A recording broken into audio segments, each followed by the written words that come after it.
Il est 13h55. Aujourd'hui, j'ai une séance en visio avec un client. Habituellement, quand j'arrive 5 minutes avant la séance, mon client est déjà dans la salle d'attente. Surprise aujourd'hui, lorsque je me connecte, il n'y a personne. Je me dis, ah, tiens, ça c'est pas habituel.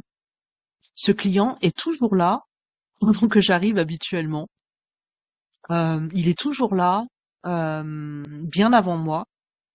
Et ça, je l'ai remarqué parce que je me suis même habituée à me dire que je pourrais être à l'heure au sortir des séances parce que lui, il est toujours là.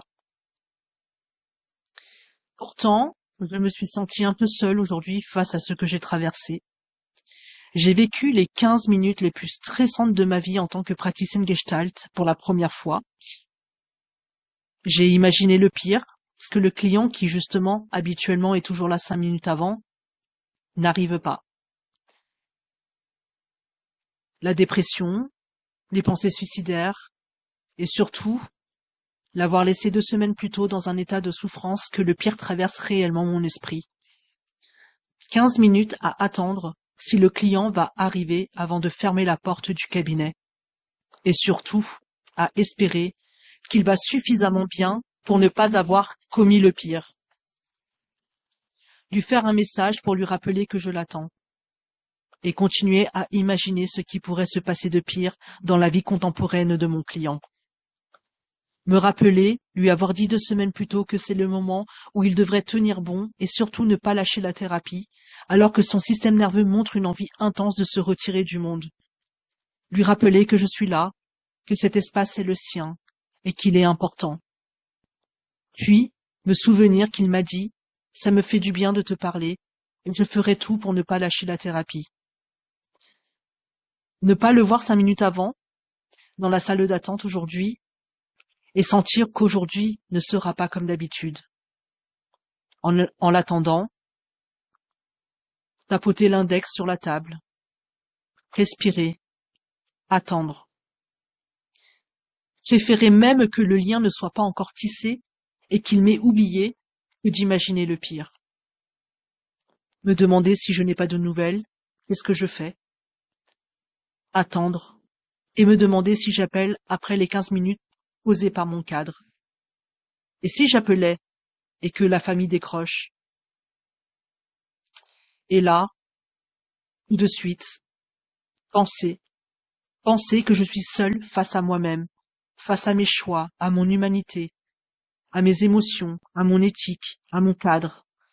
Et je vis pour la première fois les 15 minutes les plus longues et angoissantes de ma pratique. Attendre un client qui n'arrive pas, parfois c'est aussi ça. M'inquiéter pour lui.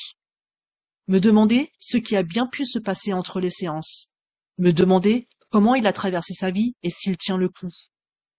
Lui envoyer un message et lui dire que je l'attends, que ce n'est pas habituel chez lui, que je suis inquiète et espère que ce n'est qu'un contretemps. Le connaître suffisamment pour savoir les pensées qu'il pourrait avoir s'il l'a oublié et qui inhibent sa reprise de contact. Puis, imaginer toutes les configurations possibles. Et puis, envoyer un message encore. Lui rappeler que je suis là, que s'il a oublié la séance, que ce n'est pas grave. Je suis là pour la prochaine séance, que notre lien reste intact et que s'il revient vers moi, ce serait pour poser un autre rendez-vous. Et puis, le temps passe. Fermer la porte du cabinet. Essayer de rester tranquille. Continuer à vivre ma journée avec cette boule au ventre. Et essayer de ne pas faire comme s'il ne se passait rien. Je dois rester connecté à la vie avec cette émotion. Et puis, faire confiance. Faire confiance au lien que nous avons commencé à créer, lui et moi. Lui faire confiance. Croire qu'il retrouvera le moyen de reprendre contact avec moi. Puis, des heures plus tard, recevoir des excuses et un merci pour le message et pour la présence. Un message qui dit que cela l'a beaucoup aidé et une demande de reprise de rendez-vous. Le lien est là. Fragile, mais là. Même si à un moment, j'aurais pu perdre pied. Si je n'avais pas fait attention à sa structure et ses propres schémas, j'aurais pu distordre ce lien, prise moi-même par le réveil que provoquent les silences de l'autre dans le lien chez moi. Alors, j'ai dû m'accueillir un instant, comprendre que l'anxiété qui s'active m'appartient. M'accueillir pour pouvoir ensuite me mettre de côté et surtout pouvoir lui envoyer le message qui nous a permis de nous remettre dans la relation. C'est aussi ça qui peut se passer quand un client n'arrive pas en séance à l'heure et que, en fonction de l'historique de la relation, la peur du pire s'éveille en moi. Et tout se mélange. Ma propre anxiété, mes propres activations, la peur pour le client, qu'il ait vécu un moment tellement difficile qui a pu justement l'amener à agir et à aller vers le pire.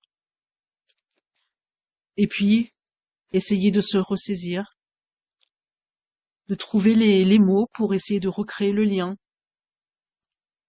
Et quand le lien revient, quand la relation, le contact se refait, sentir ce soulagement, ce ouf de soulagement, et se dire, enfin me dire, j'ai réussi à maintenir le lien, et le travail thérapeutique peut continuer. C'est vraiment avec beaucoup d'émotions que j'ai vécu ça aujourd'hui, beaucoup de stress, beaucoup de peur, et en même temps, une demande assez grande de pouvoir trouver l'énergie pour se recentrer et se mettre de côté. S'oublier un moment après s'être accueilli pour pouvoir parler le langage que le client a besoin d'entendre. Voilà l'apprentissage que j'ai fait aujourd'hui face à cette première expérience dans ma pratique. Je suis Julie Linchan, psychopraticienne en gestalt thérapie et coach pleine confiance avec l'approche de la théorie polyvagale.